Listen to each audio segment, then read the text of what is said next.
마티스전 지금 삼성역에 위치한 마이아츠 뮤지엄에서 하고 있는데요. 3월 3일까지죠. 마티스전 보러 가기 전 10분 정리 시작합니다.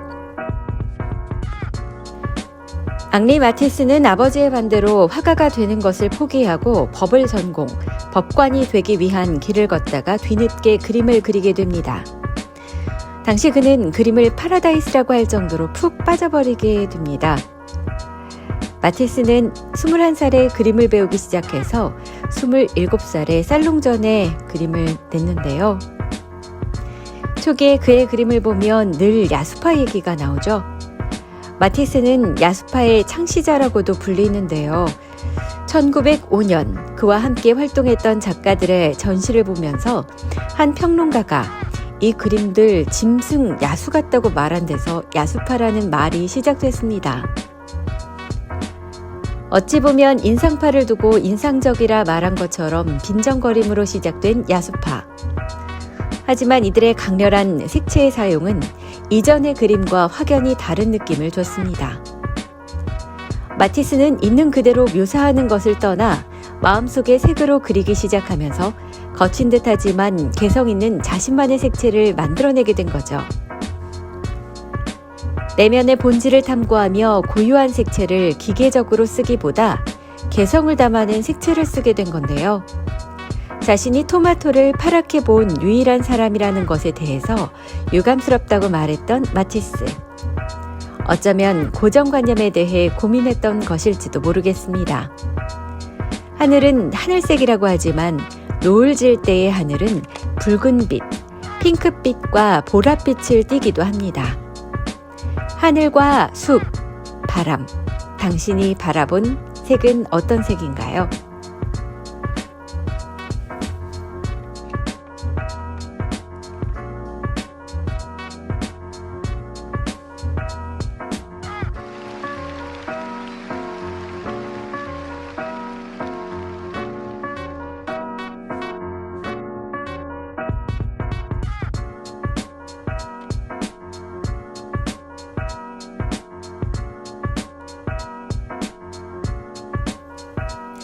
마티스의 그림을 보면 강렬한 원색이 주는 인상에 자유로운 곡선들이 주는 리듬감이 음악을 떠올리게 되는데요.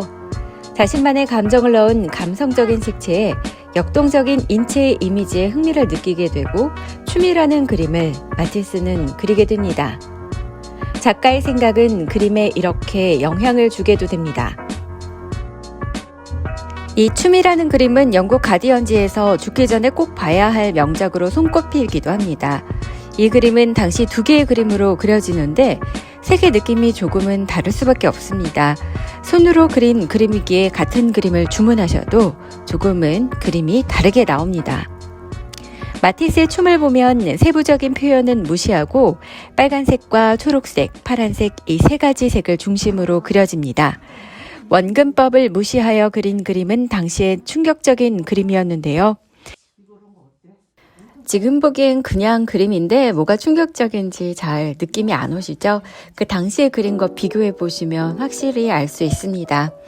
컷아웃 기법은 가만히 보고 있으면 움직이는 느낌이 난다고도 하던데 푸른 누드의 여인과 이카루스의 그림을 보면 공간과 배경의 비율이나 선이 긴장감 있으면서 단순화한 느낌이 마치 사군자 칠 때 선을 찾아가는 것처럼 보였습니다.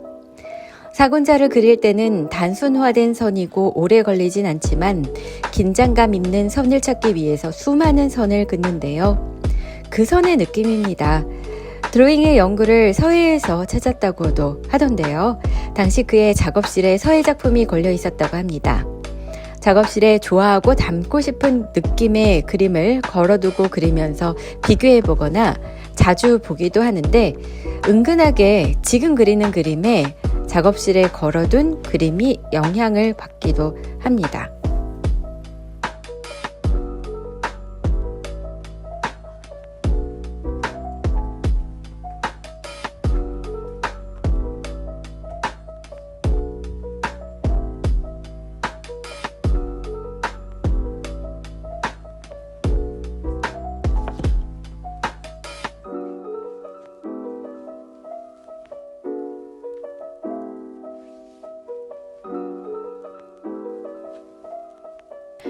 내 작품들은 항상 봄이 가진 명랑함과 경쾌함을 잃지 않았으면 좋겠다고 했던 마티스답게 그의 그림 속 색채는 튀어오를 듯 맑고 경쾌한 색채로 생명력을 뿜어내고 있습니다. 요즘 코로나로 전시가 취소되고 연기되면서 그림 그리기 힘들다고 하는데요. 마티스가 활동할 때는 세계대전도 났었을 때니까요. 당연히 힘들었겠죠. 그래서인지 사파가부터 무대 미술에 이르기까지 마티스는 단순히 그리는 것뿐이 아닌 다양한 일을 합니다. 이렇게 다양한 활동은 후에 그의 그림에도 영향을 줘서 보여지는 후에 그의 작업에도 이런 모양과 형태들이 보이게 되는데요. 마티스의 아내는 생활을 위해서 모자 가게를 열기도 했습니다. 시간이 날 때마다 마티스의 모델이 되어주기도 했던 그녀. 뿅! 아내와의 사이에서 마티스는 3명의 자녀를 뒀는데요. 하지만 사이가 그렇게 좋은 것은 아니었다고 합니다. 1917년 남부 프랑스부터 여행을 시작하는데 아내는 당시 여행을 가지 않겠다고 했고 이후 마티스는 모델과 여행을 가서 관능적인 작품을 여럿 남기게 됩니다.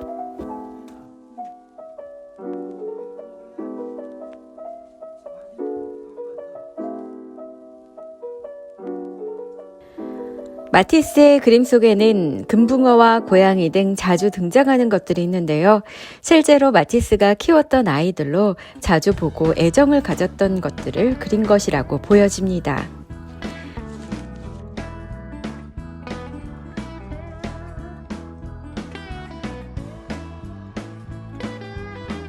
마티스는 당시 유명했던 많은 화가들과 교류하지만 피카소와의 관계를 두고 계속해서 이야기가 나오는데요. 서로의 그림이 서로에게 영향을 준 듯합니다. 서로의 그림이 이렇게 영향을 주고받은 것이 보이는데 서로 싫어했을 리는 없겠죠. 전쟁이었지만 위대한 작가로 미술사에 남는 두 작가가 서로에게 영향을 주면서 어쩌면 그림이 어둡고 그로테스크한 느낌이 아닌 밝고 좀 더 대중적으로 여러 사람들에게 사랑받을 수 있는 색채와 형태로 남은 것은 아닐까 싶습니다. 미술계 1인자로 군림하고 있던 마티스가 무명 작가이던 피카소를 찾아가면서 그들의 이야기는 시작되는데요.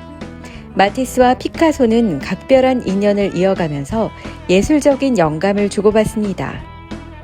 후에는 서로 대립하는 듯한 내용의 글을 남기기도 하지만 마티스는 마지막 순간에 내 그림을 피카소의 그림과 함께 전시하지 말아달라며 불꽃같이 강렬하고 번뜩이는 그의 그림들 옆에서 내 그림이 초라해 보이지 않게라는 말을 남기는데요.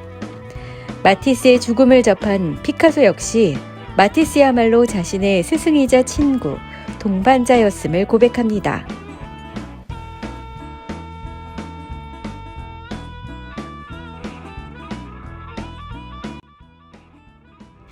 이번 전시의 주제는 재즈입니다. 재즈는 변주되면서 자유롭게 리듬을 타며 하나의 연주를 만들어내죠.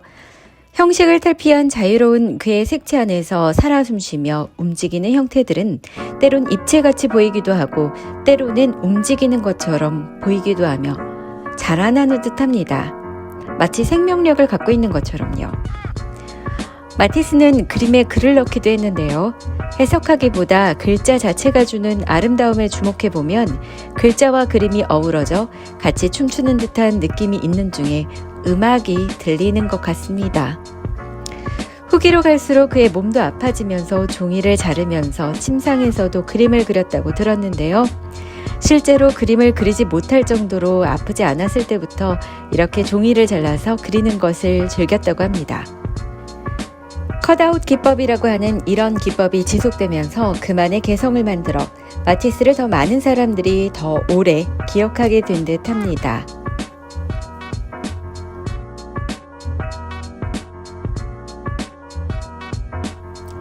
마티스의 그림 속에 자주 등장하는 이 식물, 물속에서 춤추는 미역 같은 느낌이었는데 이 형태는 선인장을 그린 겁니다. 전시장을 다녀온 후 저도 그림에 살짝 춤추는 선인장을 넣어봤는데요. 삼성역 쪽에 있는 마이아트 뮤지엄에서 3월 3일까지 진행되는 전시. 네이버로 예매하시면 1,000원 할인이 됩니다. 색종이를 오려서 작업할 수 있는 공간도 있다고 하니까요. 아이들과 함께 가셔도 좋겠죠. 그리고 색종이 오리는 작업은 아이들뿐 아니라 같이 작업해 보셔도 느껴지는 것이 있을 듯 합니다. 보면서 비판하긴 쉽지만 막상 해보면 다른 느낌이 들죠. 종이를 오려보면 이렇게 표현하는 것이 쉬운 일만은 아니라는 것을 느낄 수도 있을 겁니다. 마티스는 젊은 작가들의 작업에도 열린 마음으로 대하고 겸손한 작가로 죽는 그날까지 열정적으로 작업했는데요.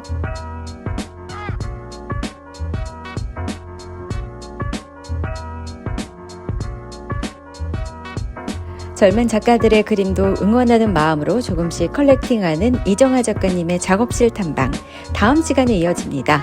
아트지인TV, 다음 시간도 많은 응원, 좋아요와 구독으로 부탁드립니다. 감사합니다.